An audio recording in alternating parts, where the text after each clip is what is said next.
మన దేవుడు గొప్పవాడు, అత్యున్నతమైన వాడు, సర్వశక్తివంతుడైన దేవుడు, భీకరుడైన దేవుడు.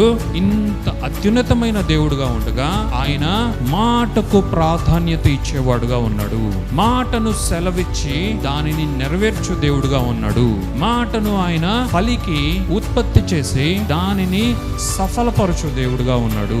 ఆయన ఎంత గొప్ప దేవుడో మనము వాక్యం ద్వారా తెలుసుకోగలం, చూడగలము. అలాగే ఇంత గొప్ప దేవుడైన మన దేవుడు మాటలాడు దేవుడు, మాటలు పలుకు దేవుడు, ఉచ్చరించు దేవుడు, వాక్కును పలికే దేవుడు, వాక్శక్తిని ఉత్పత్తి చేయు దేవుడు, ఉచ్చరించు దేవుడు, విడుదల చేయు దేవుడు, వాగ్దానముగా అనుగ్రహించు దేవుడు, వాక్కుగా ఇచ్చి శాసనములుగా ఇచ్చి ధర్మముగా వాటిని శాస్త్రములుగా ఈ యొక్క ప్రపంచానికే ఇచ్చిన వాడు మన దేవుడు.